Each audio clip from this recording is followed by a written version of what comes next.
meu interior.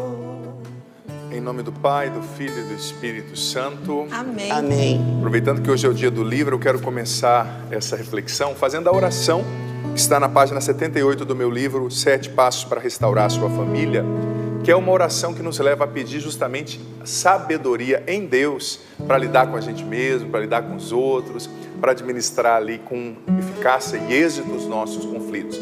Eu não vou pedir para você repetir depois do padre, porque a oração é um pouco extensa, então eu vou rezar sobre você, por você, em teu nome, por cada um de nós. Senhor, tu sabes que nem sempre eu ajo com sabedoria, discernimento e reflexão. E exatamente por isso, muitas vezes tenho que colher consequências tristes e indesejadas das minhas ações. Dá-me a graça de não mais agir impulsionado pela ansiedade, pela impulsividade e pelo imediatismo. Que eu tenha paciência e saiba em tudo agir com sobriedade e sabedoria. Que eu não queira resolver os problemas apenas do meu jeito e com minha limitada forma de pensar, mas que eu haja sempre impulsionado pela sabedoria que me blindará e não permitirá que eu me equivoque ao longo do caminho. Dai-me a sabedoria que é dom do teu Espírito, que eu saiba a hora certa de falar e a hora certa de calar, a hora certa de agir e a hora certa de esperar, a hora de prosseguir e a hora de recuar. Que em tudo eu haja inspirado por tua sabedoria e prudência, Senhor. Que tua sabedoria me leve a observar atentamente a realidade e a escutar mais as pessoas. Que ela me dê a pedagogia certa para eu lidar com cada um em minha família. Quero usar a arma da sabedoria em minha estratégia para restaurar o meu lar. Dá-me este dom, Senhor. Fortalece-me e ampara-me nesta luta pela minha transformação, pela transformação dos meus. Amém. Está aqui essa oração do livro 7 Passos para Restaurar a Sua Família, um livro pequeno, mas que pode ajudar você a se entender melhor e a entender melhor também aqueles que o Senhor te confiou. Então, filho, filha, o padre vai fazer uma pequena introdução. Antes de ler a passagem, eu quero explicar já aqui, pedir a sua compreensão, a sua paciência, que a dinâmica que o padre vai usar na pregação de hoje, filho amado, filha querida, é um pouco diferente, porque hoje eu vou explicar, como eu já citei aqui na precedência, um pouco sobre a manifestação do temperamento sanguíneo em São Pedro. Então eu vou usar várias passagens e também, antes de ler as passagens, eu vou fazer uma introdução mais aprofundada sobre o temperamento sanguíneo. Então eu quero até te dar uma dica. Eu sei que, sobretudo, quem tem o temperamento melancólico gosta de anotar cada detalhe, cada ideia. Não é que você não deva anotar, mas eu sugiro, se você quiser e puder, que nesse primeiro momento você escute bem o que o padre está falando, sabe? Depois, num outro momento do dia, você ouve, você assiste novamente essa palestra, aí então você toma nota, porque é um conteúdo, não digo denso, mas é bem experimental, sabe? Bem de autoanálise. Você tem que olhar para você tem que pensar ali na reação do seu marido, no jeito como seu filho age. E às vezes eu recebi uma mensagem, padre, eu não consegui anotar. Às vezes a gente se preocupa tanto em anotar, que é uma questão metódica. Quem é melancólico, como eu disse, tem essa questão, né, do ser metódico, do internalizar bem as ideias. Não é ruim, mas hoje eu peço a você essa compreensão e essa mudança de estratégia. Pode ser? Combinado? Olha, hoje eu vou falar sobre o temperamento sanguíneo, amanhã sobre o temperamento melancólico e na terça eu falo sobre o temperamento colérico. Eu não vou falar na segunda sobre o colérico, concluindo, porque segunda é dia de finados e eu, como sacerdote, como membro da Canção Nova, preciso falar sobre essa realidade da morte, sobre a esperança, né, diante da finitude da vida, tá bom? Então já está lançado as bases para depois você não dizer, padre, você não concluiu. Eu vou concluir, né? Paciência, a gente vai fazer isso juntos, tá bom? Tenho falado sobre o tema dos temperamentos no programa Para Ser Feliz, também às terças à noite, mas lá o programa Para Ser Feliz, quem já assistiu sabe, é uma conversa, né, do padre com quem está em casa. Eu me sinto sentado ali na poltrona conversando com a pessoa. Aqui o padre pode pegar de maneira mais assim, sistemática, no sentido positivo da palavra sistemático, né? Sistematizando o conteúdo, explicando melhor. Aqui é uma pregação, né? Então, quem é o sanguíneo? Estou usando como base o livro do padre Royo Marim, que é um livro bem grande, chama Teologia da Perfeição Cristã, mais de 1000 páginas, tá? Tem gente me perguntando, não sei se seria o caso de você pegar esse livro todo, mas tem um livro antigo chamado Temperamento Controlado pelo Espírito Santo, pelo Espírito, que é mais simples, talvez mais basilar para quem quer entender, né? Mas eu estou usando bastante o Royo Marim, da página 784 a 790, um padre dominicano, fantástico, uma das referências mundiais hoje sobre esse tipo de reflexão, sobre a reflexão acerca da santidade aplicada no terreno da nossa personalidade humana, do nosso temperamento, das nossas predisposições e inclinações temperamentais, né? A santidade, o segmento de Jesus, a maturidade, precisam se encarnar na nossa realidade concreta. Então, quem é o sanguíneo? Olha, o sanguíneo é aquele que experimenta o mundo com mais intensidade. Geralmente o símbolo do sanguíneo é o ar, né? O ar vai se expandindo sem muita forma, sem muita organização, ele vai chegando, né? O sanguíneo é aquele que tem mais comunicação, expansividade, é aquela pessoa geralmente extrovertida, intensamente emotiva, que tem um pouco mais de inconstância, é muito ligado às sensações, né? E às vezes é um pouco distraído, é um pouco voado, não é muito organizado. Importante para o sanguíneo é a conexão, não a organização, né? Ele é um ótimo orador, geralmente, né? Ele fala muito bem, ele consegue ter essa empatia, se colocando no lugar das pessoas, e consegue também perceber o que as pessoas precisam ouvir. Ele consegue captar, ele é um pouco sedutor na arte da retórica, né? Santo Agostinho, por exemplo, era um sanguíneo. E Santo Agostinho tinha uma profissão no Império Romano, que era muito comum, que ele era uma espécie de advogado com marqueteiro ao mesmo tempo. Ele era contratado como orador por uma pessoa lá, rica e influente, por exemplo, para falar e defender uma causa, convencer as pessoas, né? A arte da retórica. E Santo Agostinho, como sanguíneo, também tinha as outras vicissitudes do sanguíneo, as outras dificuldades também, né? Essa inconstância, o ser muito apegado aos sentidos, né? Aos 5 sentidos em especial, olfato, paladar, visão, audição, tato. Tanto quando você lê o livro 10 das Confissões, aquele poema lindo que Santo Agostinho fez, falando ali, né? Tarde te amei, beleza antiga e tão nova, você vê que ele fala dos sentidos. Rompeste a minha surdez, né? Está falando aqui do ouvir, né? Falaste, gritaste, clamaste e eu ouvi. Depois ele vai falando do que ele sentiu. O sanguíneo, ele é apegado às sensações, muito. E por isso ele acaba sendo um pouco inconstante, um pouco essa palha seca. Pega fogo de uma vez e logo apaga, né? E aí mora justamente aquilo que Santo Afonso Maria de Ligório chamava de defeito dominante. Porque veja bem, para ser santo, você precisa entender a si mesmo, se autoconhecer à luz de Deus, perceber o que é bom para você potencializar, como o padre ensinou na terça-feira, e perceber o que não é bom para você trabalhar essa realidade que te arrasta para baixo, que te arrasta para o defeito, que te arrasta para a inconstância. Então, o defeito dominante do sanguíneo é precisamente a inconstância e a sensibilidade excessiva que o arrasta aos pecados da sensibilidade, da sensação. A inconstância, em primeiro lugar. Começa um monte de livro e não termina.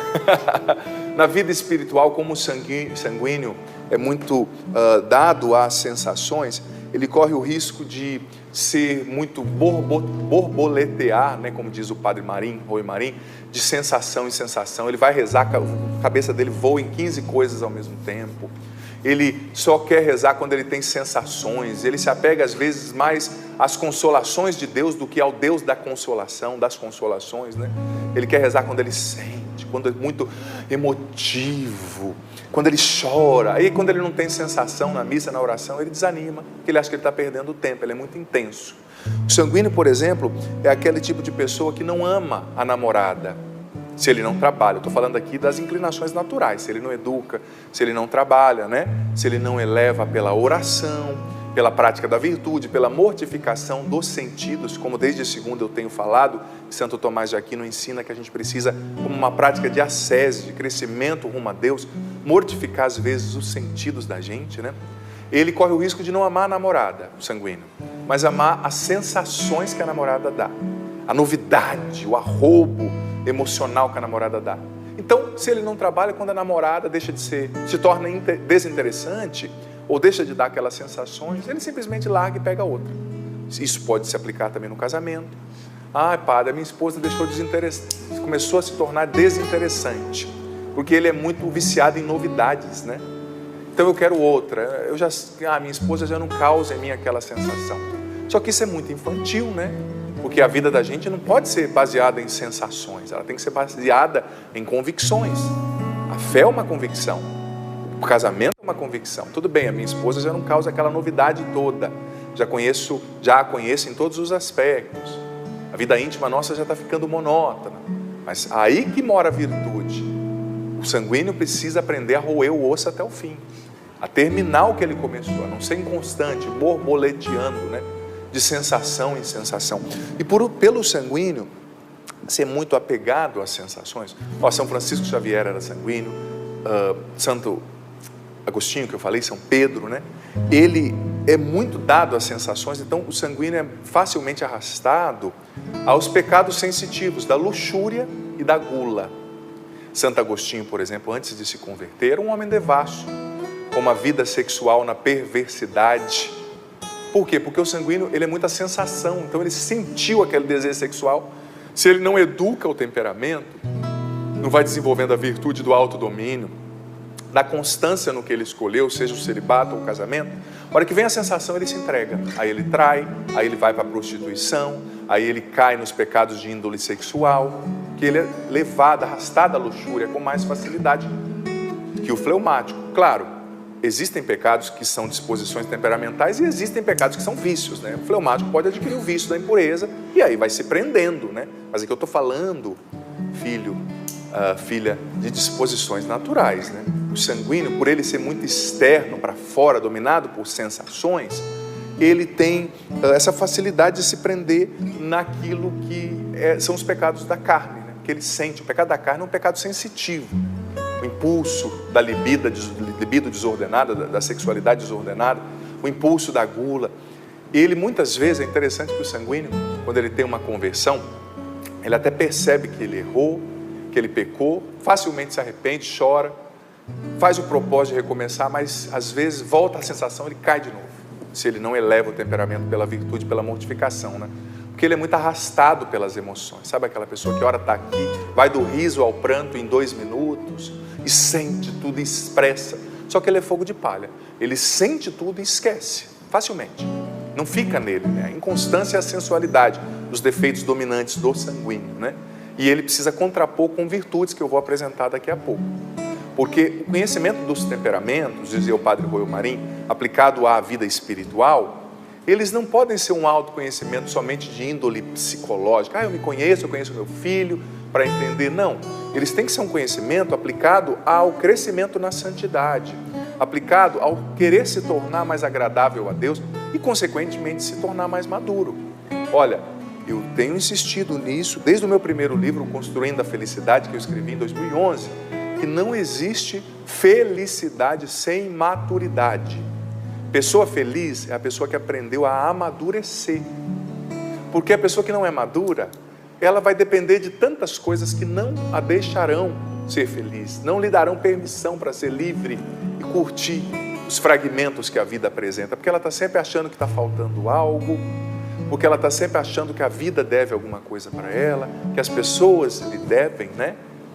Então eu preciso amadurecer, e esse conhecimento é justamente para me fazer perceber como as coisas funcionam dentro de mim, como as coisas funcionam no meu filho, né? Eu falei terça, a importância do pai, da mãe, do educador, do padre, saber desses conhecimentos para aplicar a direção espiritual, a educação para a pessoa, a partir do que ela pode entregar.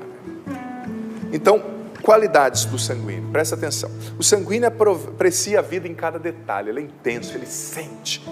Ele é otimista em relação ao presente e ao futuro, às vezes otimista até demais, né? Assim, meio sem discernimento. Ele é amistoso, afetuoso com as pessoas, compassivo e terno para com o próximo. Ele é afável, alegre, simpático, prestativo. Geralmente ele é sincero e espontâneo, dócil aos superiores, ele consegue se submeter, né? Às vezes ele é tão espontâneo que chega à inconveniência, fala sem entender. Ele se sacrifica sem desinteresse, com desinteresse, aliás. Seu entusiasmo é contagiante, às vezes arrebatador. O sanguíneo, ele é sedutor, né? quando ele está falando sobre uma coisa, ele tem essa arte bonita, sedutor no bom sentido da palavra, né? De prender a atenção. Os comunicadores geralmente são sanguíneos, né? Aqui nessa bancada não tem nenhum, a não ser os 4, que eu conheço bem. Não só sanguíneo, sempre o Padre Rui Maria ensina que tem um segundo temperamento ali, né? Que equilibra, cada um tem o seu. Então, eu falei das boas qualidades do sanguíneo, agora más qualidades. Seus principais defeitos são a superficialidade, como eu falei. Por quê? Porque ele sente muito, então ele não aprofunda as questões muitas vezes. Ele não vê os vários ângulos das questões. Ele não reflete, ele já quer ouvir, já quer falar, né? Ele não reflete, diferentemente do sanguíneo e do fleumático, ou do melancólico e do fleumático, perdão. Então, o principal defeito dele, a superficialidade, a inconstância, que eu já falei, o não ter firmeza e a sensualidade. A inconstância dele, como eu disse, é fruto da firmeza, da volatilidade das suas impressões. Geralmente também ele é desorganizado, não muito prático, um pouco turbulento, sabe? Aquela pessoa que está em incessante atividade, correndo de uma coisa a outra sempre, né? Então são defeitos. A maioria dos ansiosos, das pessoas que têm pensamento acelerado, são sanguíneos, porque ele pensa demais, né? Então daqui a pouco eu vou falar sobre a virtude que você tem que contrapor a essa inconstância e a essa sensualidade. Só que antes disso, vamos entrar então na vida do tal de Pedro, primeiro papa que Jesus escolheu para fundar a sua igreja. Jesus disse: eu te escolhi sobre você, eu vou construir a minha igreja. Sei que há muitas controvérsias teológicas, mas gente, está escrito na Bíblia, Jesus falou e a tradução é essa mesmo, eu já fui lá no original, não tem outra. Então vamos lá. Pedro, gente, ele manifesta várias tendências do sanguíneo, várias. Ele era extremamente sanguíneo e eu desconfio que o segundo temperamento dele era o colérico. Então veja bem, primeira coisa ali que manifesta a impulsividade do sanguíneo em Pedro, as atitudes inconvenientes. Veja bem, ali em Mateus capítulo 16, 22, não precisa abrir agora. Capítulo de Mateus 16, Jesus está revelando ali para Pedro, olha, para os discípulos, os apóstolos, eu vou para Jerusalém, lá vão me trair, eu vou morrer na cruz, mas eu vou ressuscitar, esse é o plano de Deus. Pedro nem deixou Jesus terminar de falar, falou, não aconteça isso para você, que Deus não permita que te aconteça tal coisa. Aí Jesus, Pedro, é o plano do Pai, você vai entender. Não, jamais. Mateus 16, 22, aí Jesus teve que no versículo 23 chamar ele de Satanás, para ele ficar quieto. Afasta-te de mim, Satanás, porque você não está pensando como Deus, você está pensando como os homens. Aí Pedro, chamou de diabo. Chamou o primeiro papa de diabo, teve que chamar, por quê? Porque aquela inconveniência, que ele queria reagir, ele já sentiu, já falou. Se fosse um melancólico, um fleumático, ia pensar, ia ter um pouco de sensatez, falar, se o pai quis assim, quem sou eu, né? Mas foi aquele rompante, sempre ele no rompante. Segunda atitude que expressa o ser sanguíneo de Pedro, Mateus 14, 20. Mateus 14, do 28 ao 30. Não precisa ler todas as passagens, tá? Mateus 14, do 28 ao 30, 31, diz o seguinte: os discípulos no meio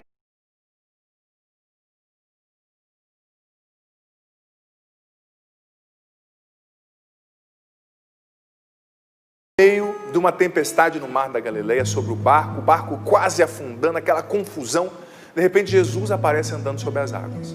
Cada um teve uma reação. O fleumático não fez nada, ficou olhando ali, né?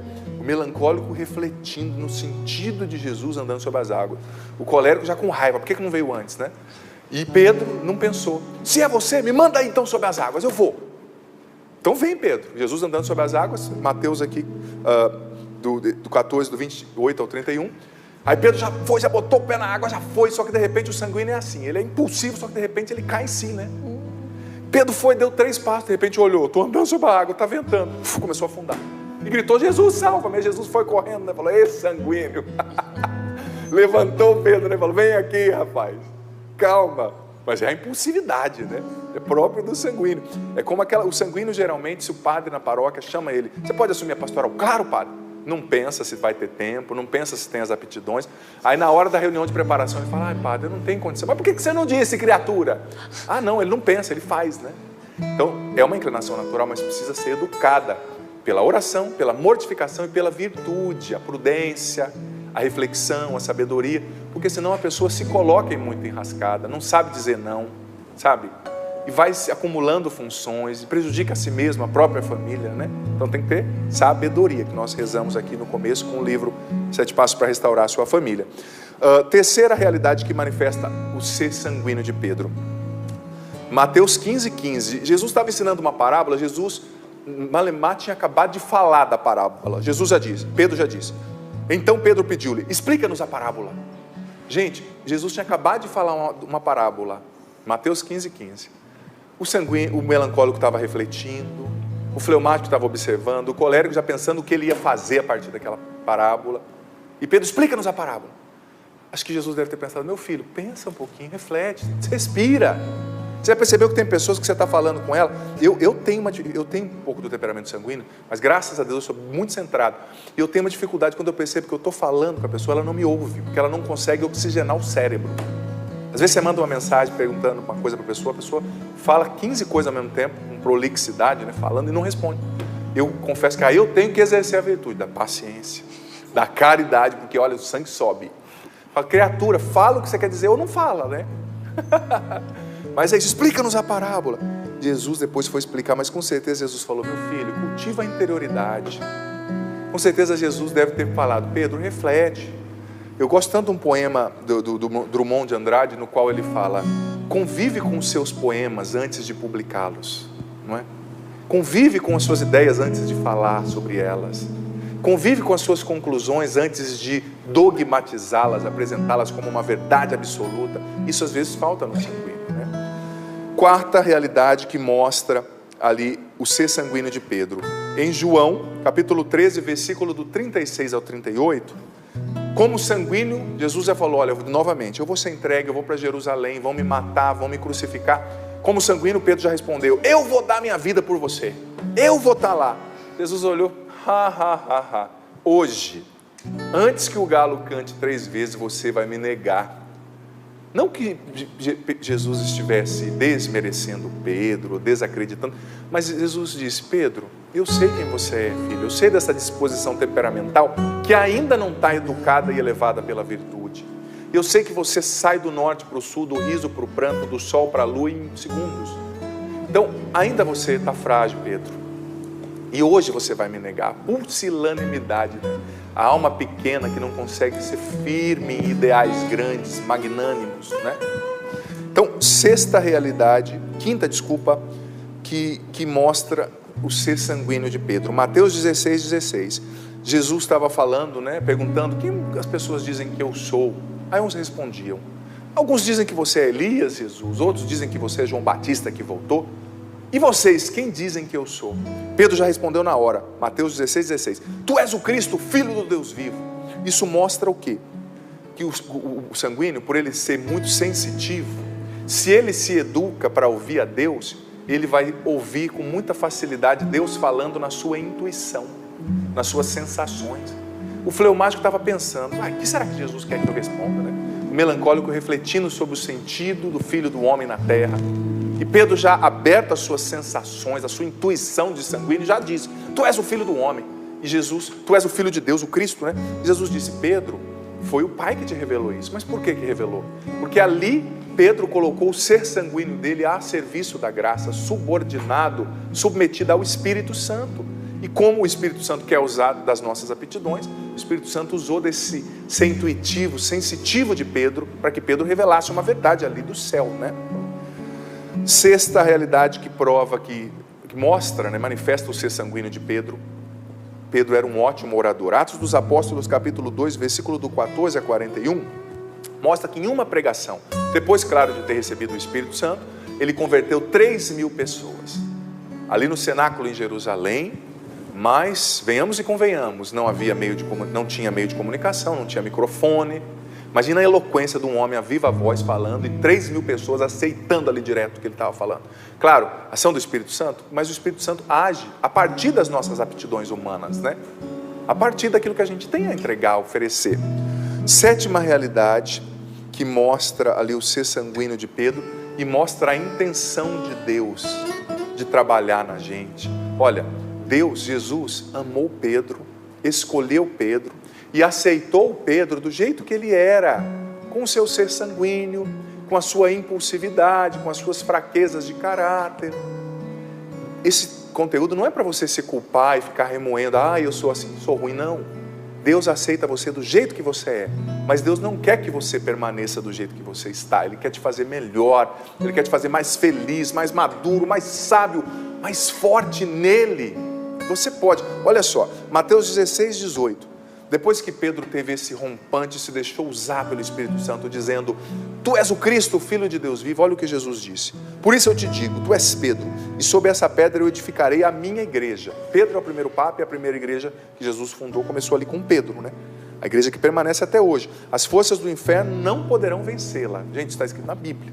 E até hoje, apesar dos pesares, os erros dos membros da igreja, as forças do inferno não conseguiram vencê-la. Quem mais bagunça com a igreja, às vezes é quem está dentro, né, na história, se você olhar. Olha só, Jesus reconheceu ali. Como que era o nome de Pedro antes? Simão. Como Jesus chamou? Pedro. O que quer dizer Simão? Shimon do aramaico. Quer dizer um caninho fino, tipo uma canetinha mais fino. Eu não vou quebrar não a caneta de vocês, tá? Mas é tipo um caninho fino que quebra com facilidade. Jesus disse: olha, até hoje te chamaram de Simão. Você era um caninho quebradiço, você era um caninho frágil, inconstante, medroso, dominado talvez pela sensualidade, pelos pecados da luxúria, da gula. Mas eu te digo, ou seja, Jesus está dizendo: eu estou assumindo o negócio para mim. Quem vai resolver, quem vai fazer esse gol sou eu. Quem vai educar e amansar esse cavalo aí sou eu, né? Você é meu. Eu te digo, Deus te digo, Pedro, tu és Pedro, e sobre você eu vou edificar a minha igreja. Jesus reconheceu, sim, você era um caniço, você é frágil, inconstante, facimento, quebradiço, mas Ele prometeu, eu mesmo, Jesus, como divino oleiro, que te ama, que te aceita como você é, vou trabalhar em você, Pedro. Eu vou trabalhar as debilidades do seu temperamento, eu vou trazer à tona o seu melhor. E você, Pedro, através da convivência comigo, através do escutar diariamente a minha palavra, através do me observar, você vai aprender de mim a dominar o seu temperamento, Pedro. Eu vou te fazer uma rocha. Você vai pela oração, pela mortificação inteligente, pela prática da virtude, da paciência, da interioridade, da reflexão, da observação de mim, você vai dominar o seu temperamento, Pedro. E eu vou fazer de você uma rocha. O que é rocha, gente? É uma base sólida, firme, sobre a qual você edifica, você constrói algo consistente. Alguém constrói alguma coisa sobre um caninho quebradiço? Não. Mas sobre uma rocha você constrói. Então Jesus disse: Pedro, você é tudo isso, bagunçado, tem os temperamentos que nos arrastam às más tendências, mas tem os vícios também, os maus hábitos repetidos que vão se enraizando em nós. Mas Jesus disse: olha, passa a bola para mim aqui que eu vou fazer esse gol. Vem cá, Pedro, eu vou te fazer uma rocha. Está dizendo para você também, sanguíneo. Ele pode transformar o teu filho sanguíneo, teu marido, né? E oitava coisa que eu quero destacar de Pedro, Evangelho de João, capítulo 21, versículo do 15 a 19. Pedro tinha deixado ali, infelizmente, o seu sanguíneo dominar, quando Jesus foi entregue, julgado na casa de Caifás. Ele havia negado Jesus 3 vezes, mas nesse Evangelho de João, capítulo 21, Jesus aparece a Pedro ressuscitado lá às margens do mar da Galileia e diz assim, por 3 vezes pergunta: tu me amas? E por 3 vezes Pedro responde: eu amo. E por 3 vezes Jesus diz: apacenta as minhas ovelhas. Essa passagem é tão forte porque ali Jesus estava confirmando a missão de Pedro, estava confirmando o ministério de Pedro, estava dizendo assim: Pedro, o Simão, o caniço, voltou a agir ali um momento, você me negou, mas você me negou 3 vezes, por 3 vezes eu estou te dizendo: apacenta as minhas ovelhas. Ou seja, vai para frente, Pedro, não para no seu pecado, não para na sua inconstância, não desanima por causa dos seus vícios, vai, eu estarei com você, apacenta as minhas ovelhas. E Jesus transformou a tal ponto Pedro, que ele foi o primeiro papa e foi mártir, morreu por Jesus e pelo cristianismo, crucificado de ponta cabeça lá em Roma.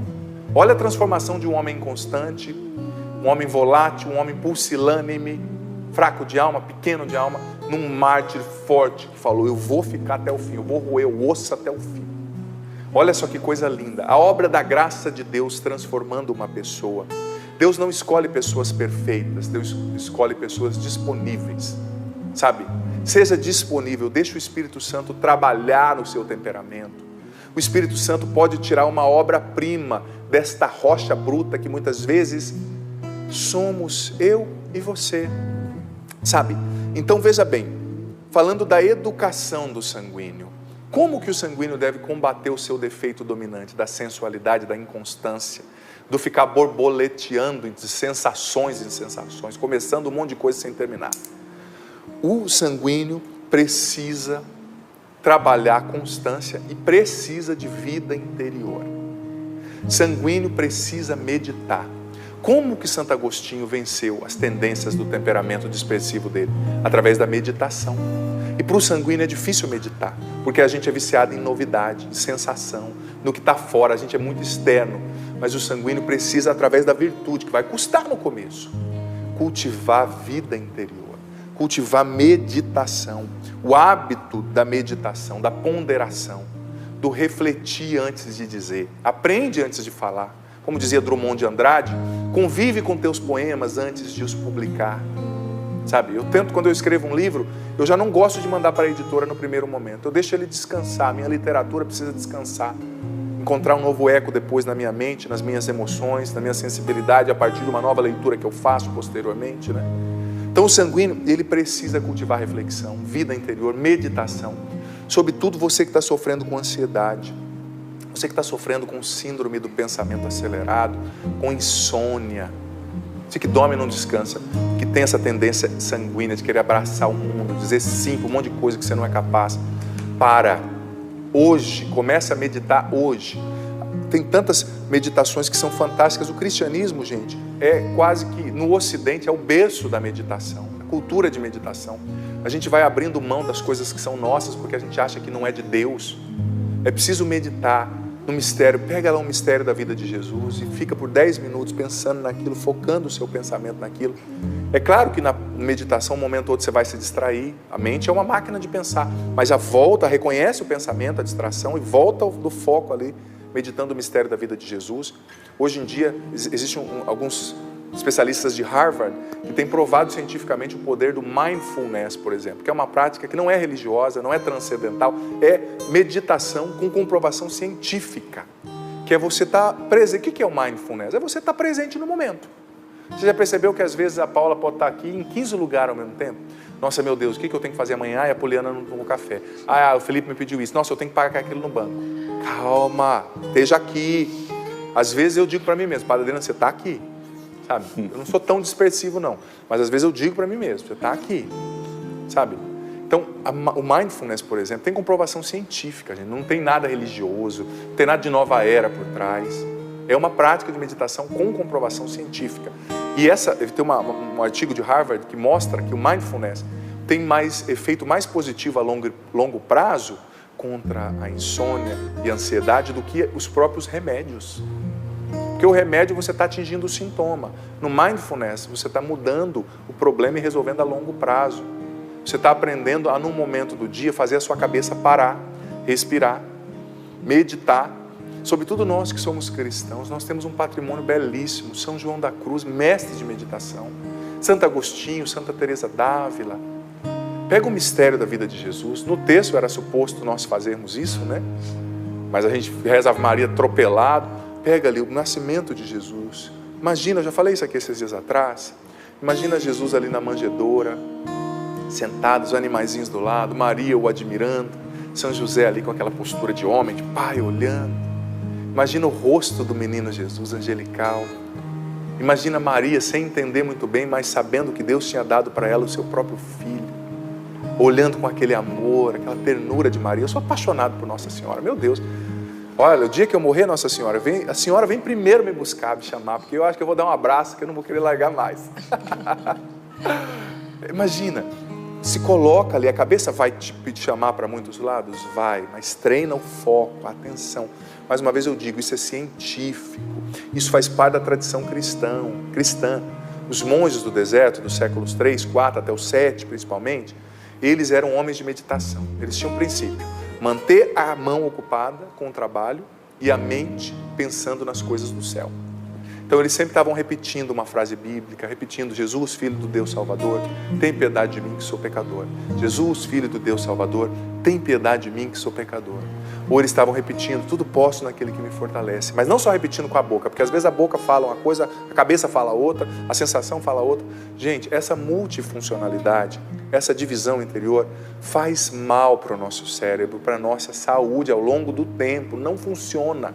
Eu li outro artigo de Harvard que mostrava que o cérebro humano não foi modelado para uma excessiva multifuncionalidade. O foco é segredo para a saúde e é segredo para a evolução espiritual também. Porque às vezes Deus está falando com o sanguíneo e o sanguíneo não consegue ouvir. Está buscando fora. O que Santo Agostinho disse? Olha que coisa profunda. Eis que eu procurava fora e estavas dentro de mim. Nossa, lacrou. Ou seja, mostra um sanguíneo que procurou a vida inteira nas sensações, na luxúria, no prostíbulo, na bebida, na oratória. Uma das coisas importantes que mudou o pensamento de Santo Agostinho, quando ele encontrou um livro de Cícero, um dos maiores oradores latinos, né, do ocidente romano latino. Eu gosto demais de Cícero. E ele leu todo o livro. Cícero é o maior orador, admirado por todos os oradores, né? E no final do livro, Cícero disse o seguinte, escreveu o seguinte: olha, mais importante não é a retórica, é a busca da verdade. Filosofia, no caso, né? Com a concepção grega ali. E aquilo ficou na cabeça de Santo Agostinho. Ele falou assim, o importante não é só falar bem, mas é encontrar a verdade, né? E quando, como um bom profissional, ele foi para Roma, e depois foi para Milão, onde morava o imperador na época, e lá, vendo um discurso de um homem, um orador dos maiores que o mundo já viu, Santo Ambrósio de Milão, um grande orador, ouvindo Santo Ambrósio, Santo Agostinho encontrou a verdade. E ele centrou a sua mente, o seu coração, na meditação da verdade. Ele roeu o osso, ele se aprofundou. Porque a tendência do sanguíneo é externa. Então você que tem filhos sanguíneos, desafie os seus filhos à leitura, à exterioridade, com recompensas. Ah, mãe, eu não gosto de ler, eu gosto de videogame. Tudo bem. Sabe aquele chocolate que você gosta? Se você ler por meia hora hoje, a mamãe vai comprar. Não é uma barganha, mas às vezes tem que ser, né? Pai e mãe tem que ter pedagogia. Sabe aquele celular que você quer? Mamãe vai te dar no Natal, ou papai, se você ler por 40 minutos, 5 dias na semana. Desafio o sanguíneo gosta desses desafios. Vai conduzindo para a interioridade. Sanguíneo precisa fazer estudo bíblico. Sanguíneo precisa meditar, porque ele é assim. Ele quer, você já percebeu que tem gente que é viciado em sinal?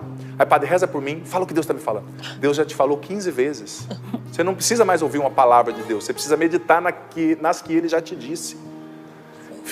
Parar de ser escravo dessa sensibilidade imatura, pueril, né? Infantil. Deus já não falou com você? Já, está falando hoje. É com você mesmo. Deus está falando com você, mesmo que você não seja sanguíneo. Essa palestra está servindo para você. Então, deixa Deus falar ainda mais e medita sobre o que Ele já falou. Mergulha. Então, para vencer o defeito dominante do sanguíneo, que é a inconstância e a sensualidade, é preciso vida interior, meditação, é preciso constância, se propor a ser constante, se lançar na perseverança, sobretudo nas coisas de Deus, uma perseverança que reflete antes de dizer sim. Não diga sim demais, porque quando você dá um sim para alguma coisa ou para alguém sem poder, é um não que você está dizendo para você mesmo, para os seus e talvez até para aquilo que Deus realmente tinha para você. Reflexão. Nós te agradecemos, Senhor, por essa palavra que eu tenho certeza que está iluminando muitíssimos filhos e filhas. Eu peço, vem Espírito Santo. O Senhor é o verdadeiro pregador, Espírito Santo. O Senhor é o verdadeiro artífice da evangelização. O Senhor é o protagonista da missão. É o Senhor quem convence a respeito do pecado, da justiça, do juízo. Vem Espírito Santo, eu imploro, Pai, em nome de Jesus, derrama sobre mim, sobre todos nós aqui, sobre todos que nos acompanham agora, derrama sobre nós agora o Teu Espírito Santo, Pai, em nome de Jesus. Batiza-nos agora no Teu Espírito Santo. Vem Espírito Santo, acalma os barulhos dentro de nós, acalma nossa mente, batiza-nos. Faça com que, Espírito Santo, tenhamos agora um profundo encontro pessoal com Jesus neste momento. Rompa a nossa surdez. Espírito Santo, rompa a nossa surdez. Faz-nos encontrar dentro o que buscávamos fora.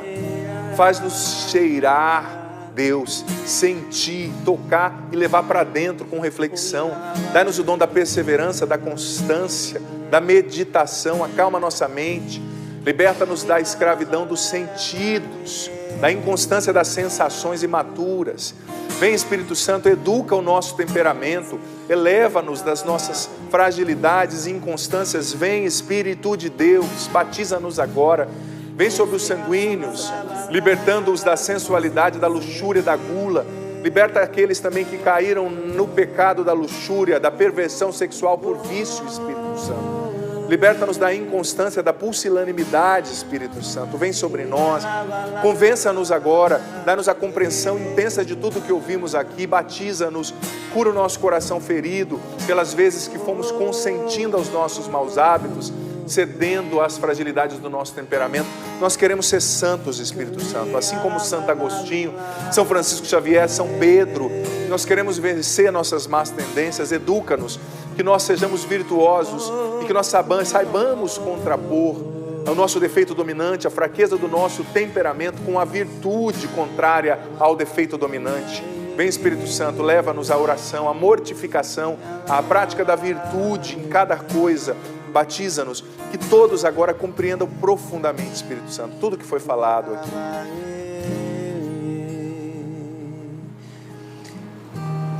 Enquanto o padre ia falando, eu também trago dentro de mim muito forte esse temperamento sanguíneo. E uma canção que me veio e que me ajudou muito a domar um pouquinho mais o meu temperamento, entregar a Ele um pouquinho a mais o meu temperamento ao Senhor, conseguir rezar, conseguir me acalmar. Foi essa canção que eu vou partilhar com você, e que o Senhor nos ajude a encontrar a paz do silêncio, conseguir meditar sobre a palavra do Senhor e ser guiado menos pelos impulsos e mais pelas inspirações. Confuso estava o meu coração quando eu cheguei aqui. Não estava em sintonia com o Senhor, mas ao desenrolar do dia eu pude perceber a paz que eu sempre quis. Estava no silêncio que eu nunca fiz, e de repente uma brisa mansa abriu meu coração, mergulhei nesse amor. Oh, a paz que eu sempre quis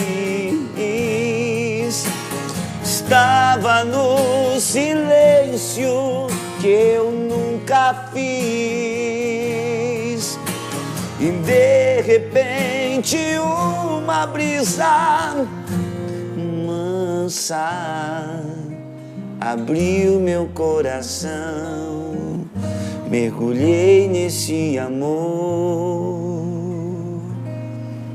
de Deus. Bom demais, Senhor, essa manhã de oração, em que podemos mesmo deitar no teu colo, se aconchegar aí no teu peito, ficar quietinho e ouvir a tua voz. Seu desejo que brotou no meu coração.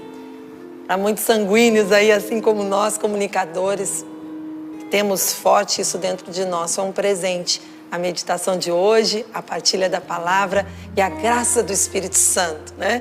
Que é capaz de dominar os nossos temperamentos, dar equilíbrio para tudo isso. Que presente. E assim a gente também conhecendo os outros, nós também vamos amando mais, né? É bom demais. Que escola da fé hoje, hein, Val? Bom dia para todo mundo que está aí, que chegou agora também. Olha, que escola da fé, verdade. Vamos centrar a nossa vida em Deus, né? O temperamento são características e, de certa forma, são traços de Deus em nós. se a gente souber equilibrar. A gente vai ser uma potência na mão de Deus, na mão do Espírito, né? Quero mostrar 2 fotinhas, uma fofurice e eu vou colocar como me disseram aqui, fofurice da melhor idade também, tá bom? Eu vou mostrar, essa tem 2, numa foto só. Maria da Conceição, ela diz assim, bom dia bancada linda, vocês são maravilhosos instrumentos de Deus. Assisto o programa desde quando era o Eto. E quem apresentava, que estava aí na bancada do Sorrindo para a Vida. Sou sócia pelo débito automático, sou porta a porta. Eu acho lindo, porque hoje vários agradecimentos ao nosso pai fundador, Monsenhor Jonas. Ela diz, eu agradeço pelo sim do nosso pai fundador, Monsenhor Jonas. E é isso mesmo, nosso pai fundador. Olha aqui, gente, fofurice dobrada. A Maria Conceição, e olha que fofuche no braço dela, no colo. Olha lá aquela bochecha. Gente. Todos sorrindo pra vida. Não tem o nome do bebê, mas obrigada pela foto, viu? Um beijo. Parece, é a vovó? Deve ser a vovó? Não com sei. A cara de vovó babona. Mas tem mais evangelizadora porta a porta aqui com a gente. Quem mandou para nós o e-mail foi a Patrícia, mas aliás, ela disse assim, meu nome é Maria Ilcia, de Porto Velho, Rondônia. Sou evangelizadora porta a porta, completei 70 anos no dia 22. Meu presente de aniversário de festa de 70 anos com a família foi realmente estar todos com a camiseta da Canção Nova. Olha só que bacana que foi o aniversário dela. Primeiro, conheçam Maria Ilícia.